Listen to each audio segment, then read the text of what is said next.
చంద్రబాబు నాయుడు గారు తన ఆఫీస్లో కూర్చొని అంకెలు రాసేస్తారు. ఇది 2024-25కి సంబంధించి చంద్రబాబు నాయుడు గారు ఇస్తా ఉన్న సమాచారం. సిమిలర్లీ అంతేకాదు 2025-26 సంబంధించి రాష్ట్రంలో జిఎస్డిపి గ్రోత్ రేటు 10.75% గ్రోత్గా గొప్పలు చెప్పుకుంటారు. ఈ 25-26లో దేశ జీడిపి గ్రోత్ రేటు 8%, కానీ రాష్ట్రంలో 10.75% నమోదైంది అని చెప్పి చంద్రబాబు నాయుడు గారు తన డబ్బాను తానే మోయించడం మొదలు పెడతాడు. ఫ్యాబ్రికేటెడ్ నెంబర్స్తో తన డప్పు తానే కొట్టుకోవడం మనకంతా కూడా కనిపిస్తూ ఉంది. నేను ఒకటే అడుగుతా ఉన్నా, జీడిపిలో అంటే రాష్ట్ర వృద్ధి రేటు అని అంటే రాష్ట్రం పురోగతిలో ఉందని దాని అర్థం. Primary sector, secondary sector, tertiary sector అన్నీ కూడా పురోగతి సాధిస్తున్నాయి అనేది దాని అర్థం. అంటే వ్యవసాయము, మ్యానుఫ్యాక్చరింగు, సర్వీసెస్ సెక్టరు అన్ని సెక్టర్సు వేగంగా పరిగెత్తా ఉన్నాయని దాని అర్థం. మరి చంద్రబాబు చెప్పిన ఈ లెక్కలే నిజమైతే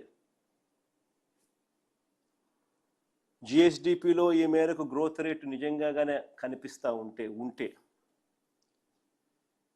దట్ షుడ్ ట్రాన్స్లేట్ ఇంటూ ప్రజల తలసరి ఆదాయం కూడా ఇదే రీతిలో నిజంగా పెరిగి ఉండాలి కదా. దట్ షుడ్ ట్రాన్స్లేట్ ఇంటూ ప్రజల తలసరి ఆదాయం కూడా ఇదే రీతిలో నిజంగానే పెరిగి ఉండాలి కదా. ఆ తలసరి ఆదాయం నిజంగానే ప్రజలకు ఆదాయాలు నిజంగానే పెరిగి ఉంటే తద్వారా వాళ్ళ కొనుగోలు శక్తి కూడా పెరగాలి కదా. సో కొనుగోలు కూడా పెరగాలి కదా, పెరిగి ఉండాలి కదా, కొనుగోలు కూడా పెరిగి ఉండాలి కదా. తద్వారా ప్రభుత్వానికి వచ్చే ఆదాయాలు, ట్యాక్స్ రెవెన్యూస్ కూడా పెరిగి ఉండాలి కదా. అంతా కనెక్టెడే కదా. రాష్ట్రం పురోగతిలో ఉంది, జిఎస్డిపి గ్రోత్ రేటు వృద్ధి రేటు విపరీతంగా ఉంది అని అంటే ప్రజల చేతుల్లో డబ్బులు దండిగా ఉండాలి. ఆ డబ్బులతో ప్రజల కొనుగోలు శక్తి పెరిగి ఉండాలి. తద్వారా రాష్ట్రానికి వచ్చే ట్యాక్సులు పెరిగి ఉండాలి. ఇవన్నీ సైక్లికలే కదా. కానీ అది జరిగిందా,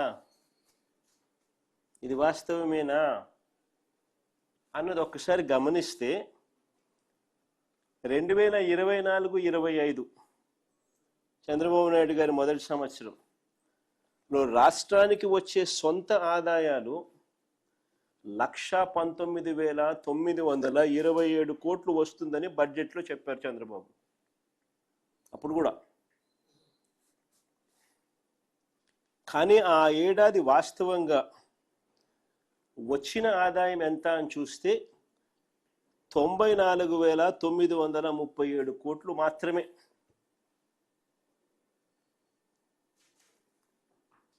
ఇంకా ఆశ్చర్యం ఏమిటో తెలుసా, అదే 2023-24 అంటే దాని ముందు సంవత్సరం, అంటే వైఎస్ఆర్సిపి ప్రభుత్వం చివరి సంవత్సరం 2023-24తో కంపేర్ చేస్తే అప్పట్లో రాష్ట్రానికి సంబంధించిన ఆదాయము అంటే ఎస్ఓఆర్, స్టేట్స్ ఓన్ రెవెన్యూ, రాష్ట్రానికి సంబంధించిన ఆదాయం 93,084 కోట్లు. అంటే పెరుగుదల కేవలం 1.99% మాత్రమే.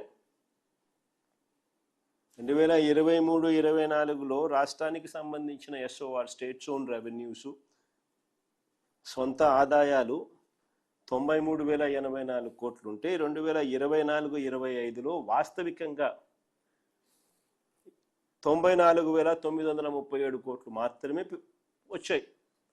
అంటే పెరుగుదల కేవలం 1.99% మాత్రమే.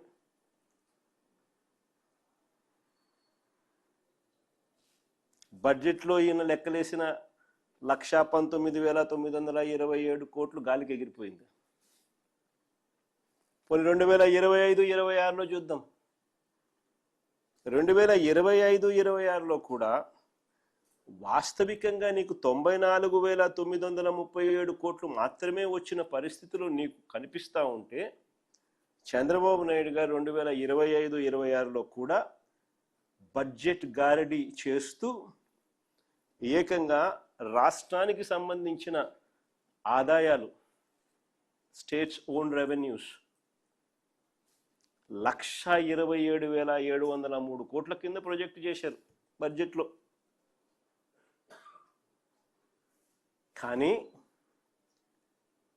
ఇప్పుడు 10 నెలలు, ఈ జనవరి ఫిబ్రవరి లెక్కేసుకుంటే, మనకు కాగ్ ద్వారా 10 నెలలకు సంబంధించిన డేటా కాగ్ పబ్లిష్ చేసింది. కాంప్ట్రోలర్ అండ్ ఆడిట్ జనరల్ 10 నెలలకు సంబంధించిన అకౌంట్స్ రాష్ట్ర ప్రభుత్వానికి సంబంధించి పబ్లిష్ చేస్తారు. ఈ 2025-26లో వీళ్ళు బడ్జెట్ చేసిన స్టేట్స్ ఓన్ రెవెన్యూస్, రాష్ట్రానికి సంబంధించిన ఆదాయాలు 1,27,703 కోట్లు వస్తాయని వీళ్ళు ప్రొజెక్ట్ చేస్తే, ఎంత వచ్చాయి ఈ 10 నెలల్లో అని చెప్పి చూస్తే, ఈ 10 నెలల కాలంలో వచ్చింది కేవలం 75,964 కోట్లు మాత్రమే.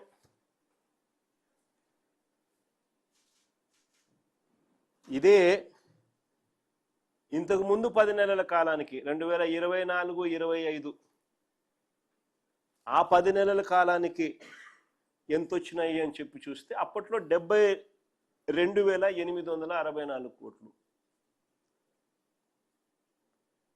ఆ 72,864 కోట్లు కాస్త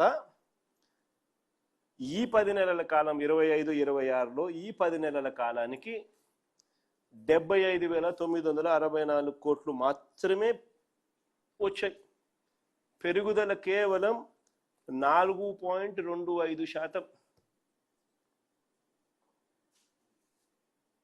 పెరుగుదల ఓన్లీ 4.25%. 10 నెలల కాలానికి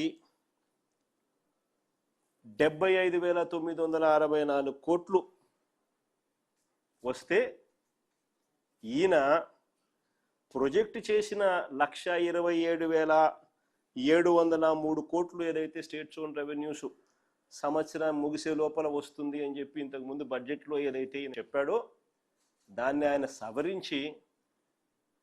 సవరించినప్పటికీ వాస్తవానికి రాలేదు.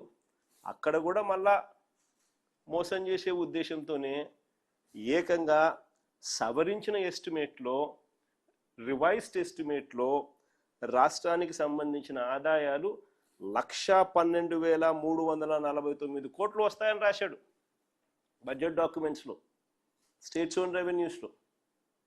అంటే 10 నెలల కాలానికి 75,964 కోట్లు వస్తే, ఇక మిగిలి ఉన్న 2 నెలల కాలంలో ఏకంగా 1,12,349 కోట్లకు ఎగబాకుతుందని చెప్పాడు. అంటే 36,385 కోట్ల రూపాయలు ఇంకా 2 నెలల్లో వస్తాయి అంటాడు. 10 నెలలకు 75,964 కోట్లు అంటే నెలకు వచ్చేది 7,596 కోట్లు. అలాంటిది ఈయన ఫిబ్రవరి నెలలో 18,224 కోట్లు, మార్చిలో మరో 18,224 కోట్లు, వెరసి ఈ 2 నెలల్లో ఏకంగా 36,385 కోట్లు వస్తాయని గారడి